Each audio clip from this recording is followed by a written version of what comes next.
Hindi mo kailangang magpasikat. Kapag secure ka kay Lord, hindi mo kailangang patunayan ang sarili mo. Reflection from Matthew chapter 21. And from Matthew 21 verse 5, the scripture says, "Tingnan ninyo, dumarating ang inyong hari, mapagpakumbaba at nakasakay sa isang asno." Maigsing scriptures pero mag-iiwan sa atin ng isang mahalagang mensahe at tingnan po natin kung paano natin ito marirelate sa ating present situation. Welcome to Morning Mirror, your daily reflection. Kapatid, minsan nakakapagod din palang laging may kailangan kang patunayan. Yung patunayang magaling ka, successful ka, okay ka, strong ka, impressive ka. At minsan kapag walang pumapansin, parang nawawala na rin ang value mo. Kaya ang daming taong pagod ngayon, hindi dahil mahina sila, kundi dahil naubos na sila sa kakahabol sa validation ng mga taong nakapaligid sa kanila. Halos lahat ngayon may pressure para magpakitang gilas, lalong-lalo na sa social media. Para bang kailangan lagi kang may maipakitang achievements, may bagong bili, may bagong accomplishment, may bagong travel, may bagong success story. At walang masama doon. Pero minsan, kapag hindi tayo nakapag-post, parang feeling natin wala na naman tayong halaga. Parang kapag walang pumapalakpak, wala tayong value. At di natin namamalayan na dahan-dahan tayong nakukondisyon na doonan natin kinukuha ang ating worth. Kapatid, tingnan natin si Jesus. Hari siya. King of Kings and Lord of Lords.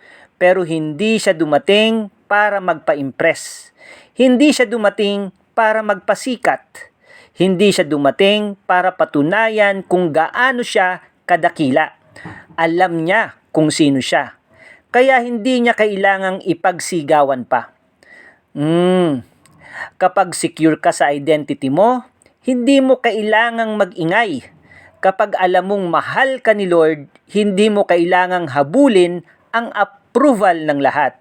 At higit sa lahat, kapag alam mong anak ka ng Diyos, hindi mo kailangang patunayan ang sarili mo araw-araw. At baka ito ang dahilan kung bakit pagod na pagod ang maraming tao ngayon. Hindi dahil marami silang ginagawa, kundi dahil marami silang pinapatunayan. Marami silang gustong patunayan sa pamilya, sa kaibigan, sa katrabaho, sa social media, at maging sa sarili nila. At ang hirap mabuhay kapag ang buhay mo ay punong-puno na lang lagi ng performance. Pero kapatid, pakinggan mo ito. Ang relationship kay Jesus, hindi performance, kundi grace. Hindi ka mahal ni Lord dahil impressive ka. Mahal ka niya dahil anak ka niya. At malaki ang pagkakaiba nun. Kaya baka ang invitation ni Lord today ay hindi magpakitang gilas ka, kundi magpahinga ka. Huminto ka sa kakapatunay na kung sino ka or ang pagpapasikat mo. Anak, mahal kita kahit hindi ka perfect. Sa Matthew 21, pumasok si Jesus sa Jerusalem bilang hari. Pero alam mo yung nakakagulat? Hindi siya dumating na nakakabayo. May army, may spotlight, may engranding entrance. Asno lang ang sinakyan niya. Tahimik, simple, mapagpakumbaba. Bakit? Kasi hindi insecure si Jesus. Hindi niya kailangang magpasikat para patunayang hari siya. At minsan, kaya tayo sobrang ingay kasi may parte pa sa puso natin na takot na hindi mapansin. Pero kapag secure ka kay Lord, kahit tahimik ka, alam mong mahalaga ka. At eto pa yung masakit. Yung crowd na sumisigaw ng Hosana, sila rin yung sumigaw kalauna ng ipako siya sa krus. Meaning, mabilis magbago ang crowd. Kaya delikado kapag doon mo binase ang worth mo. Kasi kapag tao ang source ng validation mo, tao rin ang sisira ng peace sa kapayapaan mo. Pero kapag kay Lord nakaugat ang identity mo, kahit walang pumalakpak, buo ka pa rin. At baka ito ang kailangang marinig ng puso mo ngayon. Hindi mo kailangang maging pinakamagaling. Hindi mo kailangang maging pinaka-successful. Hindi mo kailangang maabot lahat ng expectation ng tao.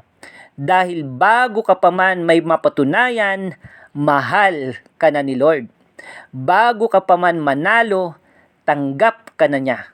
At bago ka pa man maging successful, anak ka na niya. Kaya baka today, hindi ka tinatawag ni Lord para magpasikat, kundi para magpakatotoo.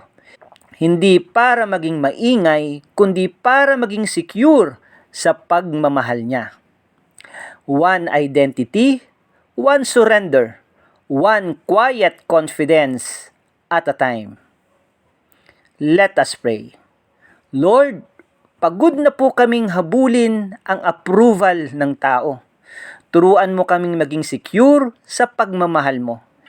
Tanggalin mo yung takot naming hindi mapansin at ipaalala mong sapat na kami, kahit tahimik lang. Hayaan mong ikaw ang maging source ng identity namin. Sa pangalan ni Jesus, Amen. Kapatid, kapag alam mo kung sino kay Lord, hindi mo kailangang mag-ingay para mapansin. Amen.